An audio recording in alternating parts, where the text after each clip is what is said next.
মাহফিলের প্রধান মেহমান, আন্তর্জাতিক খ্যাতি সম্পন্ন মুফাসসির কোরআন, ইসলামিক চিন্তাবিদ, শ্রদ্ধাভাজন বড় ভাই আল্লামা কারি আব্দুল্লাহ আল আমিন, ঢাকা, দামাত বারকাতুহুমুল আলিয়া।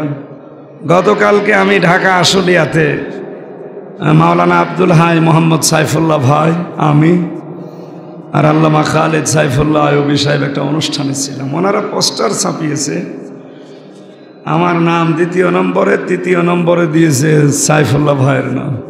উনি আমার বয়সে বড়, উনি আমার বিশ্ববিদ্যালয়ের বড় ভাই, সব দিক থেকে উনি আমার বড়। ওনারে যদি এইভাবে অসম্মান করে, আমি বললাম এটা আপনারা ঠিক করেননি। যার যেখানে স্থান ওই জায়গায় তারে দেওয়া দরকার। মুরব্বী হিসাবে আয়ুবী সাহেবকে উপরে দিয়েছেন, অনেক ভালো করেছে। দ্বিতীয় নম্বরে আমার বড় ভাইয়ের নাম দেওয়া দরকার ছিল। 3 নম্বরে যেহেতু আমি ওনার বয়সে, এলেমে, যোগ্যতায়, বিশ্ববিদ্যালয়ে সব জায়গায় ছোট, আমার নাম নিচে দেবে। আজকে মাওলানা আব্দুল্লাহ আল আমিন আমার বয়সে বড়, জ্ঞানে বড়, প্রজ্ঞায় বড়, এ ময়দানে আরও বড়। আমি এসেছি মাত্র কয়েক বছরের ভেতরে, আরও চলে গেল 3 বছর। আর উনি আমার মনে হয় 25 বছর তো এই ময়দানে আছে। এই জন্য ওনারে অবশ্যই উপরে রাখবেন সবসময়। যার যেখানে স্থান, ওখান থেকে নিচে নামালে তার উপরে জুলুম হয়। কি হয় বলেন বলেন? আজ আশেকে রসুলের নাম নিয়ে এমন এমন কথা বলা হচ্ছে যে আল্লাহর ধন রসুলকে দিয়ে, আল্লাহ গেছেন গায়েব হয়ে। এ কথাটা পুরা কোরআন শরীফের 2টা আয়াতের পুরা বিরোধী। এটা যদি কেউ বিশ্বাস নিয়ে বলে থাকে সে কাফের, আর কাফেরের জানাজা পড়ালে আপনারও গুনাহ হবে, কবিরা গুনাহ।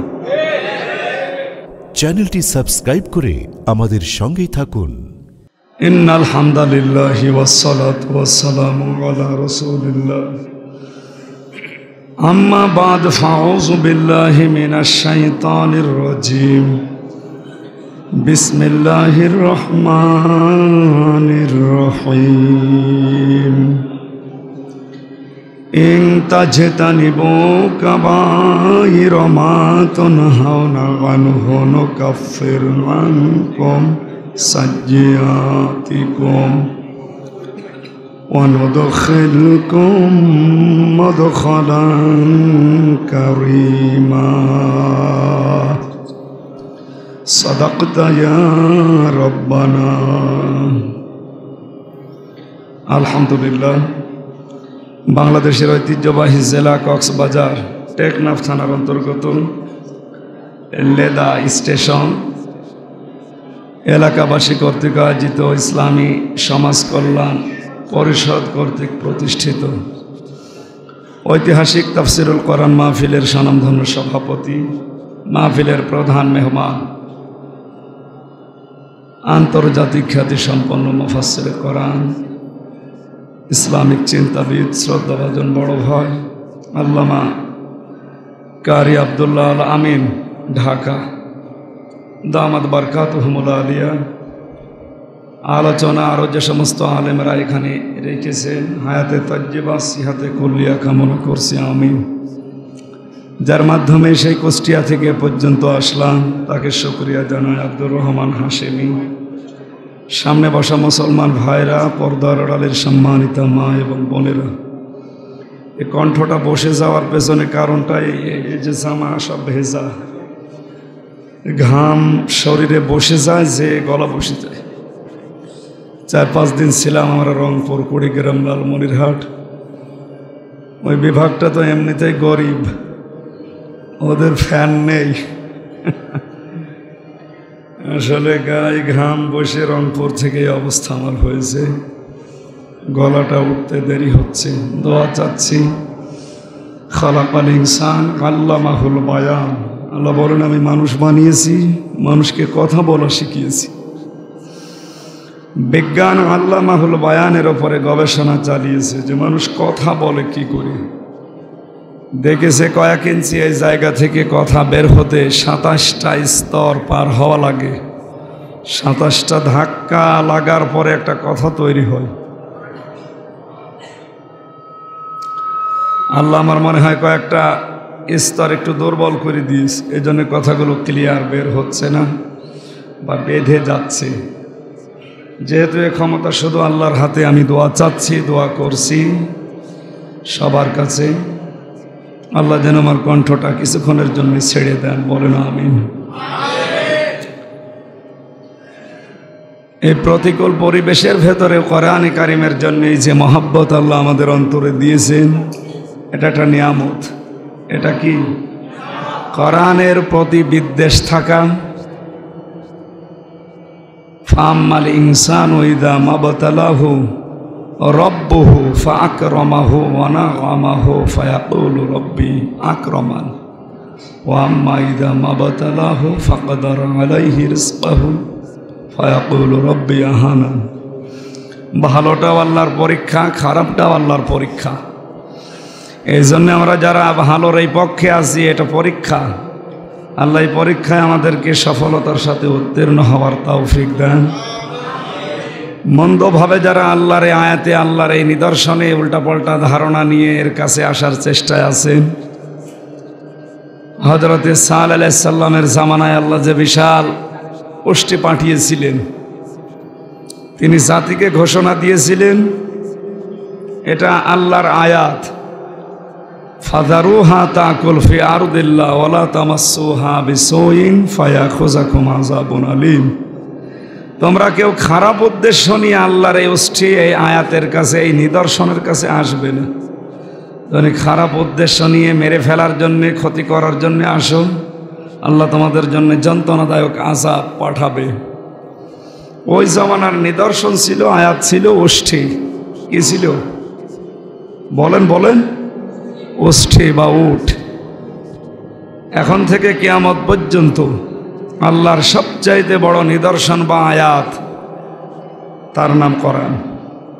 তার নাম কি?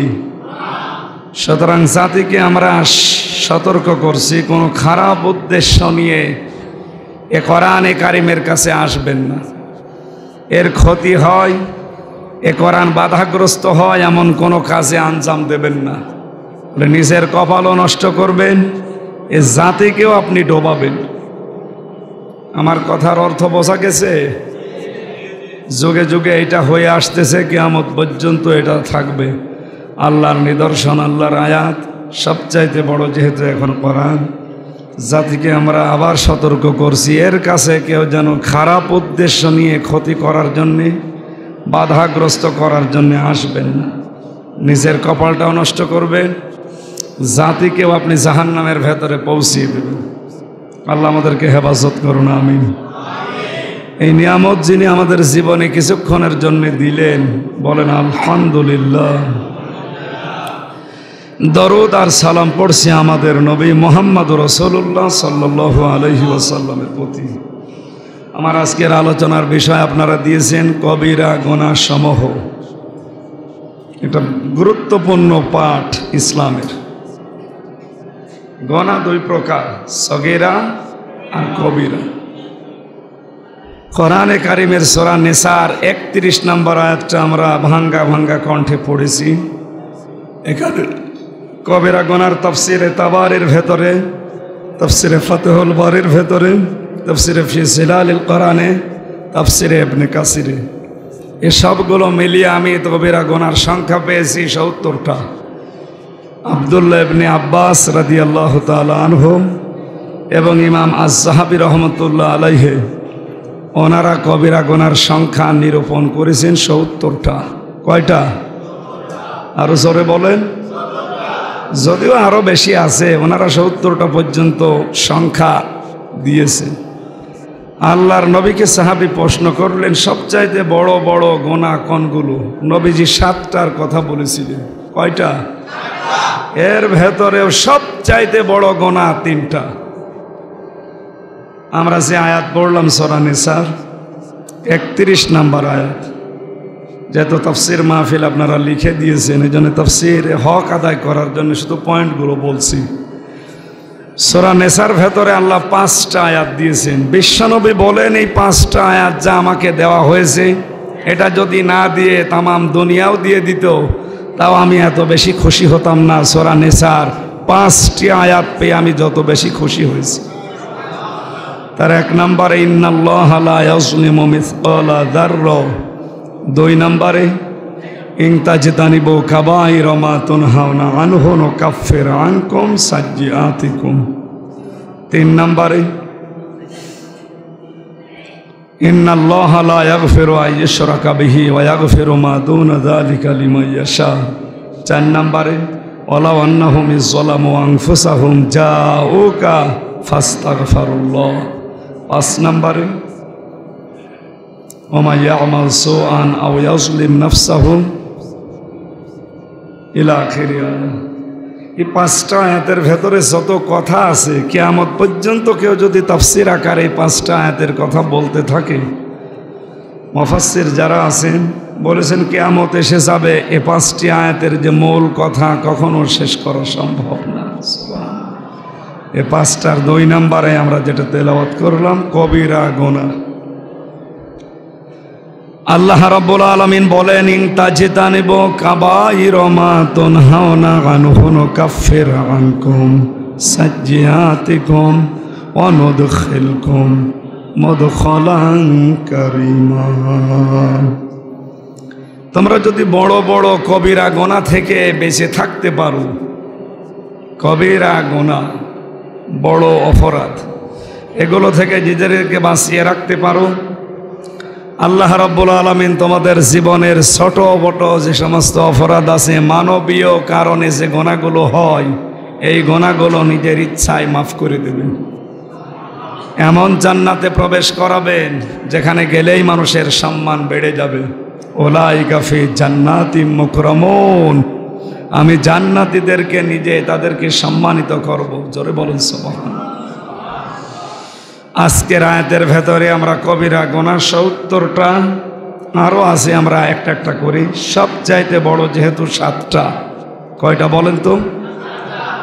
1 নম্বরে কেউ যদি আল্লাহর ইবাদতে শিরিক করে, অংশীদার স্থাপন করে, এটা সবচাইতে বড় গুনাহ। আপনি যদি এটা থেকে বেঁচে থাকতে পারেন, ছোটোখাটো যে অপরাধগুলো মানবীয় কারণে হবে, এগুলো আল্লাহ নিজের তরফ থেকে মাফ করে দেবে।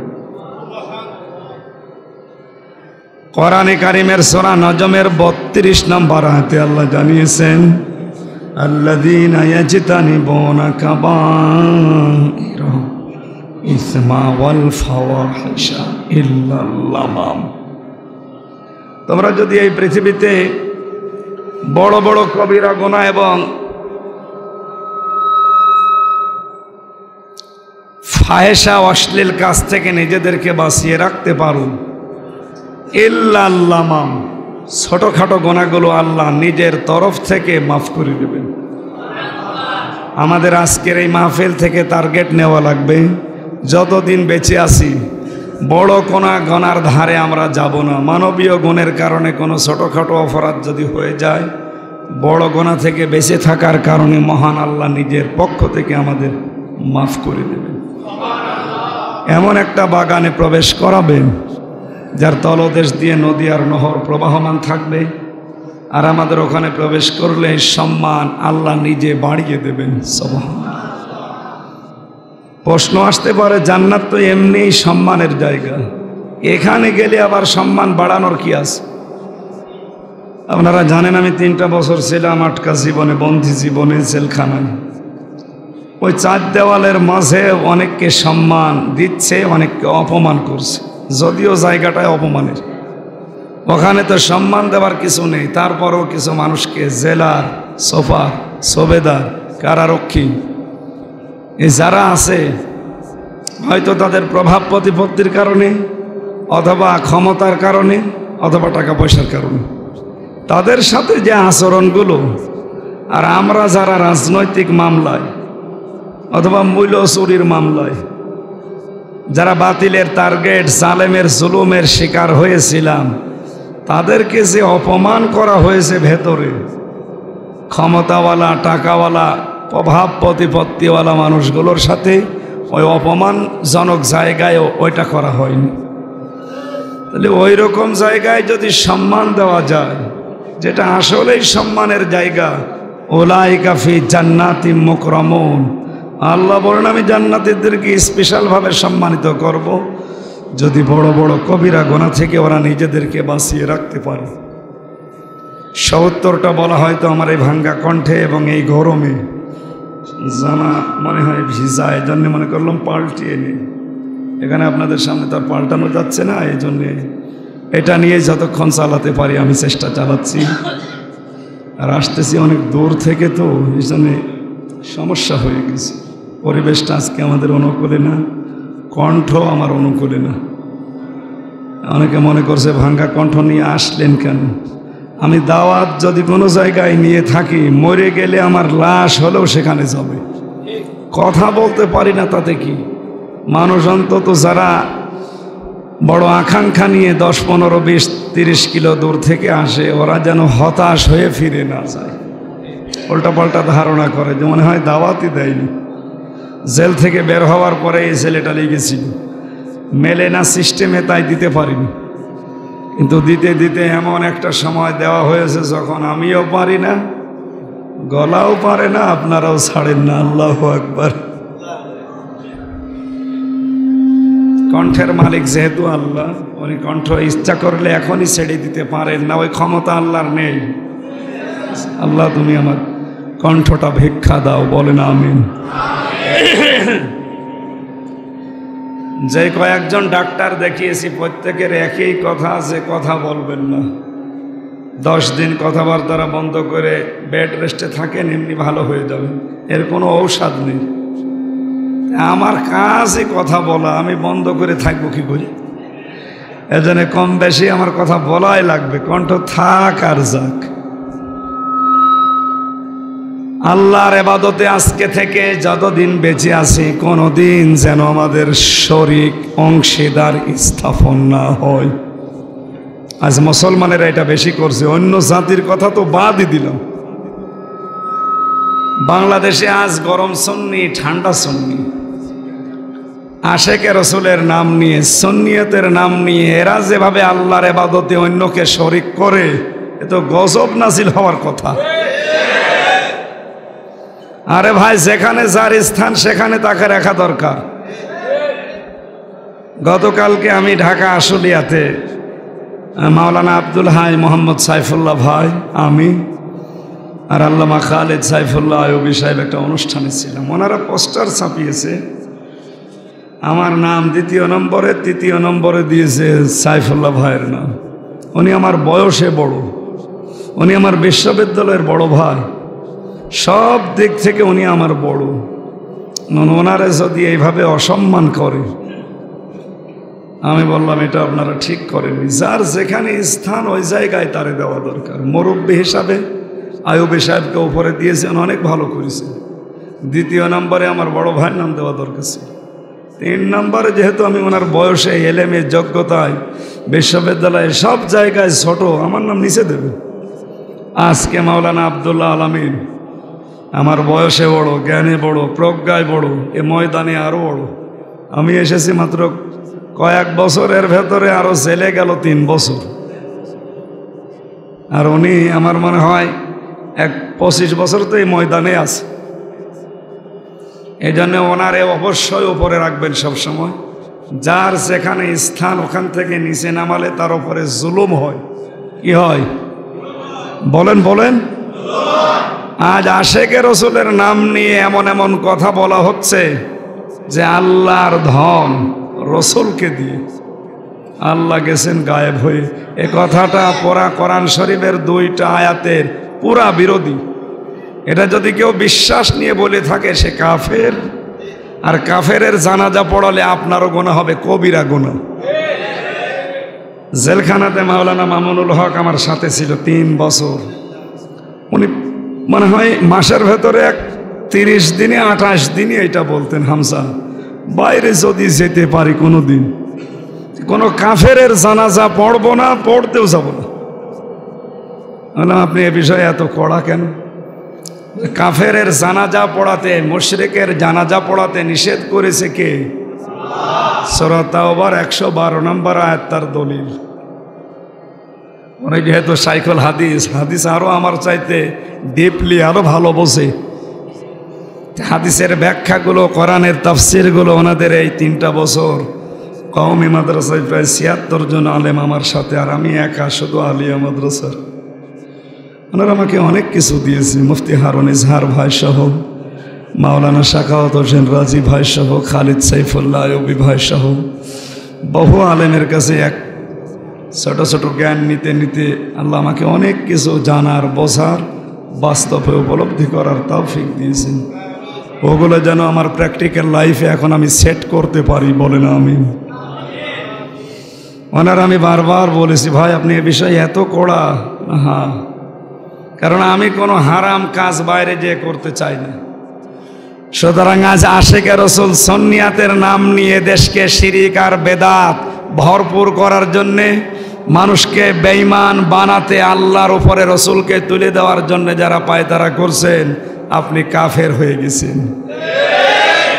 এরকম মানুষের জানাজা পড়া হারাম, জানাজায় যাওয়াও হারাম। কথাটা একটু শক্ত হয়ে গেল। ঠিক আছে মানে নরম ভাষায় বলছি, গলা খারাপ বলি, নয়তো মাইক ফাটিয়ে ফেলতাম। ও যা করছে বিয়াদব।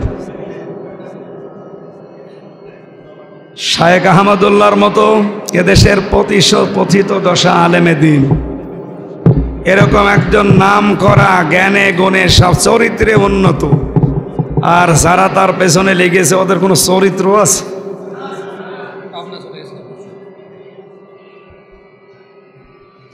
এরকম একজন মানুষের পেছনে যারা লেগেছেন, আপনি থামেন, নয়তো আপনি যা করছেন জাতি কিন্তু জানে, মারা গেলে জানাজাও কপালে নসিব হবে না। মনে করছেন না আমার আশেকরা আছে, ও আশেক তো রসুলের আশেক না, ও জিলাপির আশেক। উনি মারা যান, ওগুলো পালাবে। আমার ভক্ত আপনার চাইতে বাংলাদেশ সহ বিশ্বে কম ছিল না। এ 3 বছর তো কোনো ভক্ত পেলাম না। কি খেয়েছি না খেয়েছি, না খেয়েও থাকা লেগেছে। কোনো ভক্ত খোঁজ নিতে পেরেছে? ইচ্ছা থাকলেও পারতেন না, কারণ ওখানে মা বাবা স্ত্রী সন্তান ছাড়া এলাও না। দেখা করতে হলে 8-9টা গোয়েন্দা বিভাগের তথ্য লাগবে যে আসলে এটা কে। আমার সাথে সবসময় থাকে যে মাওলানা হোসাইন আহমেদ মাহফুজ সাহেব, ও দেখা করতে এসেছে, ওরে বলেছে না কিসের বন্ধু, মা লাগবে, বাবা লাগবে, স্ত্রী লাগবে, আর সন্তান লাগবে। আমার দোলা ভাই এসেছিল, তাও দেখা করতে দেয়নি। হাশেমি সাহেব গিয়েছে, পারে না। এই জন্য আপনারা ইচ্ছা করলেও পারতেন না। খুব কঠোর অবস্থায় রেখেছিল, যোগাযোগ বিচ্ছিন্ন করি, ফাঁসির কন্ডেম সেলের ভেতরে।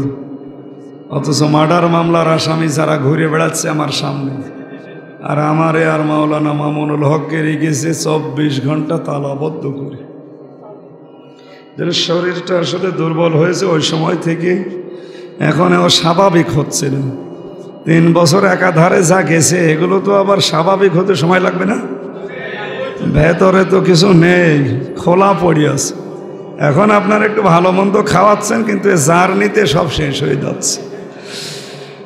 বলেন গতকাল ছিলাম নরসিংদী, তার আগের দিন ছিলাম আমি সেই কুড়িগ্রাম, লালমনিরহাট, আজকে টেকনাফে, কালকে ঢাকা, এরপরের দিন আবার লালমনিরহাট, এরপরের দিন দিনাজপুর, এরপরের দিন ভোলা। আমায় ভুলেই যাব মনে হয়। আল্লাহ তুমি আমাকে সাহায্য করো, বলে না আমি আবার সাবধান বাণী উচ্চারণ করছি, এবাদতে যেন আল্লাহর সাথে কাউকে শরিক না করেন। জিকির একটা এবাদত। জিকির কি? এই আবাদত করতে গিয়ে আজ অনেকে রাসূলুল্লাহর নাম প্রবেশ করিয়েছে। ইয়া রাসূলুল্লাহ, ইয়া রাসূলুল্লাহ বলে জিকির করে, এটা হারাম। জিকির আল্লাহ ছাড়াও কারো নামে জায়েজ নেই। রাসূলুল্লাহর নামে হবে দরুদ। কি হবে?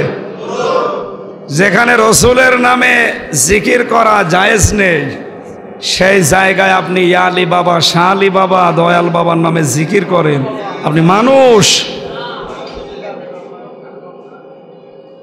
এজন্য কবিরা গুনায় লিপ্ত আপনারা যারা উল্টা পাল্টা নাম নিয়ে আজ জাতিকে বিভ্রান্ত করছেন, আশেকে রসুল আপনি আদব্বর রসুল, রসুলের শত্রু।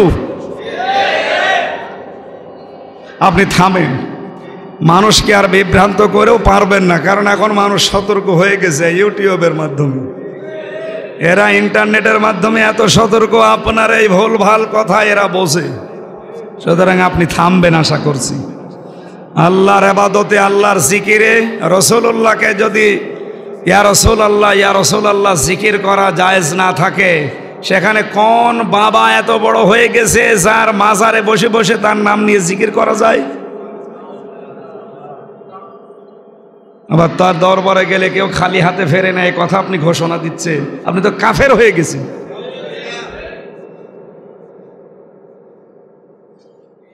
দুই নম্বরে সঙ্গত কারণ ছাড়া মানুষ হত্যা করা, আজ এটা দিন দিন বেড়ে যাচ্ছে, বিশেষ করে এই দেশে।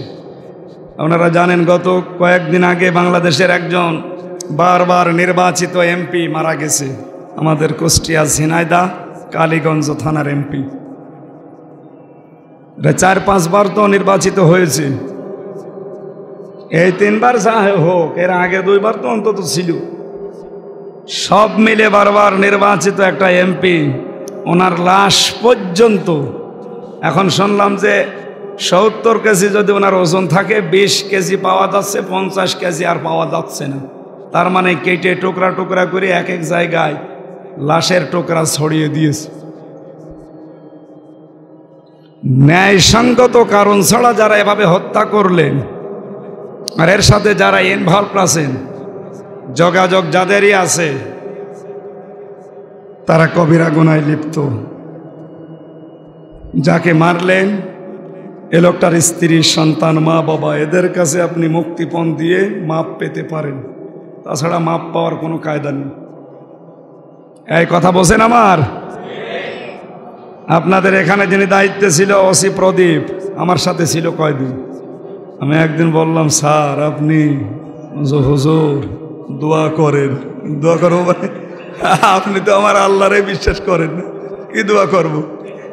না আসলে আমি ভুল করে ফেলেছি, আমি এখন কি করব, আমার আর কিছু করার নেই। মানে বিচার বৈঠক যেটা আছে জেলখানার ভেতর, ওই জায়গায় বড় বড় আসামি যারা, তাদেরকে ডাকে, ওনারে ডেকেছে, আমারও ডেকেছে, যে বসতে দিয়েছে আবার ওনার পাশে। কানের কাছে মুখ নিয়ে বলছিলাম যে আপনি তো বহু ভালো ভালো কাজ করেছেন, এখন লোকটা আফসোস করে। এখন আফসোস করে লাভ আছে? তো ফাঁসির আসামি। আমি বহু মানুষকে এভাবে আফসোস করতে দেখছি ভেতরে, কিন্তু আর লাইন নেই তো। যার ফাঁসির অর্ডার হয়ে গেছে, এর যদি যাবজ্জীবনও আসে 30 বছর জেল খাটা লাগবে, ওর জীবন আর কি থাকবে বলেন? ওনার বয়স কমপক্ষে 45 থেকে 50 বছর ওসিফ দিবে, 50 বছর ওনার বয়স। এখন যদি ফাঁসি নাও হয়, 30 বছর জেল খাটা লাগে, ও 80 বছর বয়সে বের হবে, কি করবে সে? এই জন্য নরহত্যা বন্ধ করা দরকার। যারা বিভিন্ন কায়দায় মানুষকে মারছেন,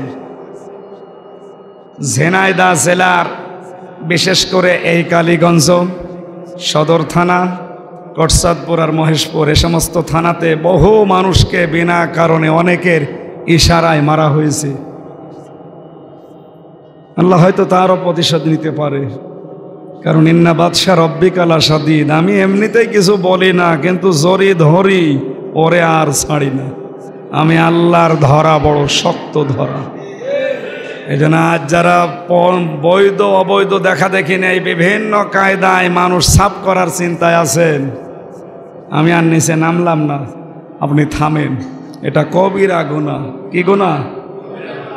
3 নম্বরে এতিমের মাল আত্মসাৎ করা। এটা তো আজ 180 মাইল বেগে চলছে। এতিম মানে শুধু মা বাবা নেই, ওইটা এতিম না। এদেশের এখন 1628 জন মানুষ দায়িত্বে আছে, তাদের কাছে আমরা 18 কোটি মানুষ এতিম। এমন এতিম যে ভোটও দিতে পারছি না। আমরা এতিম না?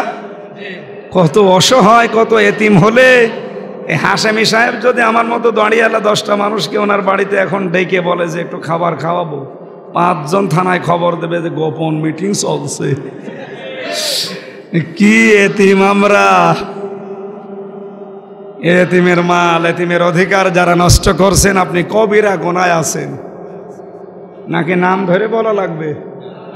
এই নাম ধরে বইলেই তো 3 বছর গেলাম ভেতরে, আমি আবার নাম ধরি। ইশারাও দেব না, আপনি বললে বসেন, না বললে বাড়ি যান। 4 নম্বরে যারা জাদুবিদ্যা শিক্ষা করে, জাদু থেকে বাঁচার জন্য কয়েকটা পন্থা আমি বলছি। কণ্ঠটা ভাঙা তো, সুর দিতে পারছি না, আমারও খারাপ লাগছে। কথা বোঝা যাচ্ছে তো? ফজরের নামাজ, মাগরিবের নামাজ, এই 9 ওয়াক্ত ফরজ নামাজের পরে সূরা নাস, ফালাক, ইখলাস আর কাফিরুন, এই 4টা সূরা পড়বেন। হাতের তালুতে ফু দিয়ে পুরা শরীরটা একটু মসবেন। কেউ জাদু টোনা করলে জিন পরীর এর আসর আপনার কাছে আসতে পারবে না। বিনা কারণে ওই তাবিজ কবজ ঝোলানোর কোনো দরকার নেই।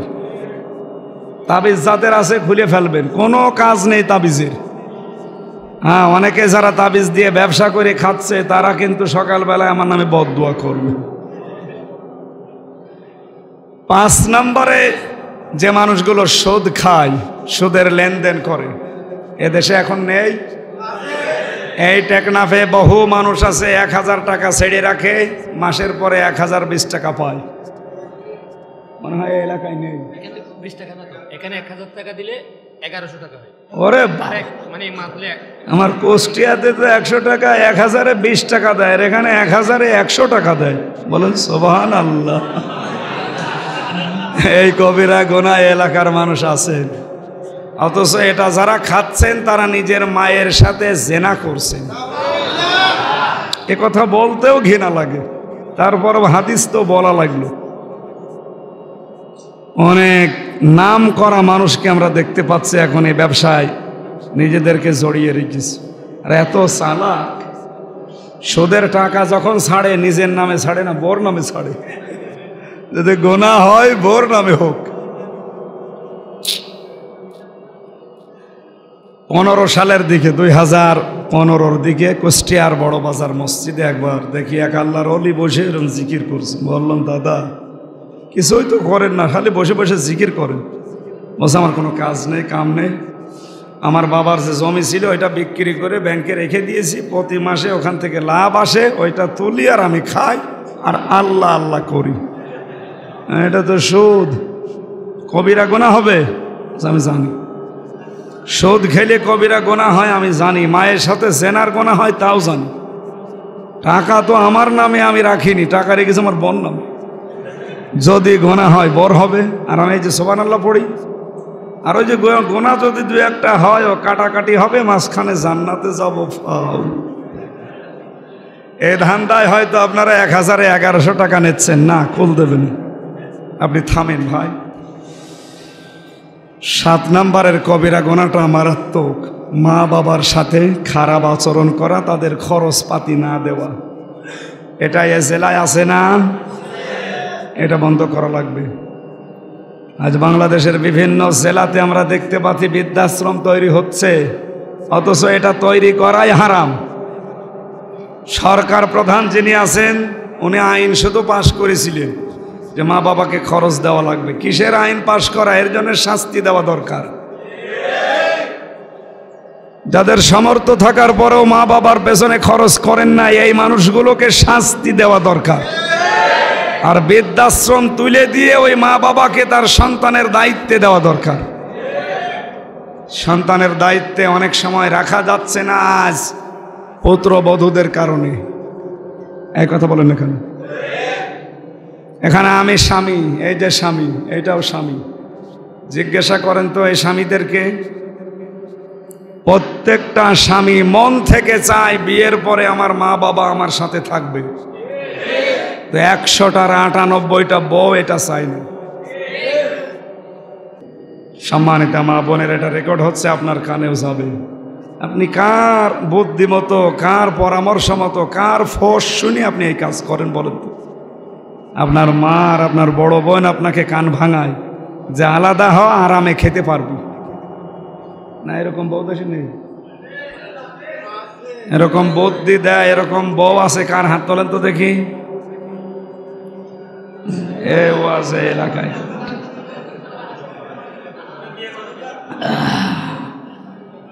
শেষ নাম্বারে যেটা আমরা পেয়েছি, বড় বড় কবিরা গুনার ভেতরে সবচাইতে মারাত্মক আমার কাছে এইটাই মনে হয়, মিথ্যা সাক্ষ্য দেওয়া।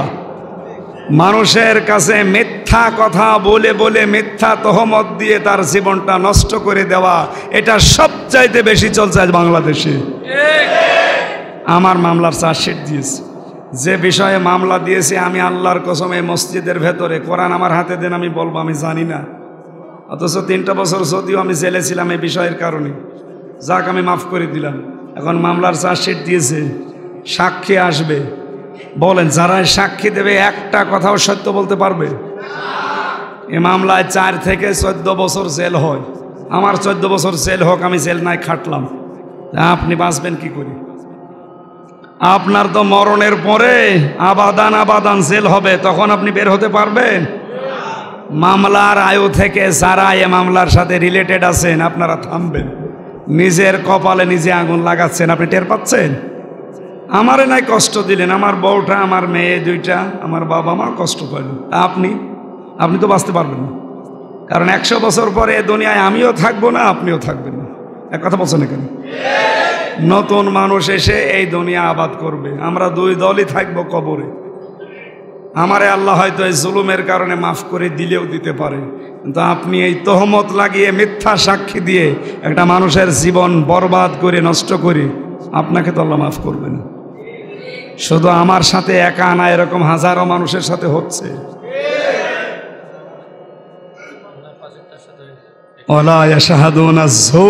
আল্লাহ বলেন মিথ্যা সাক্ষী দিও না। এটা যে কত বড় মারাত্মক জিনিস, আমি জেলখানায় না গেলে এই বিষয়টা বুঝতাম না। 10,000 মানুষ আমরা জেলে ছিলাম, আমার মনে হয় হাজারো মানুষ এই মিথ্যা সাক্ষীর কারণে আজ জেল কাটতেছে, কিচ্ছু জানে না।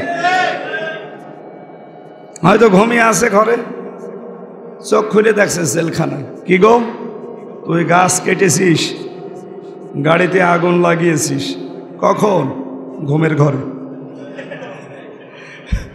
ঠিক আছে আমি করলাম, ঘুমের ঘরে লাগালাম আর স্বপ্নে লাগালাম, লাগিয়েছি। লাগিয়ে এখন আমি আবার জেলখানার গারদে শুয়ে আছি মনের দুঃখ নিয়ে। হঠাৎ চোখ খুলে দেখছি বাড়িতে। কি গো, মাঝখান থেকে আল্লাহর ওলিরা আমার পরিবার থেকে 8 লাখ টাকা নিয়ে গেছে। এটা তো পুরা জায়েজ নাকি? এটা চলছে দেশে না চলছে না? এইটা বললে ওর কলিজায় যে লাগে, তখন বলে হুজুর যেন এলাকায় না আসে।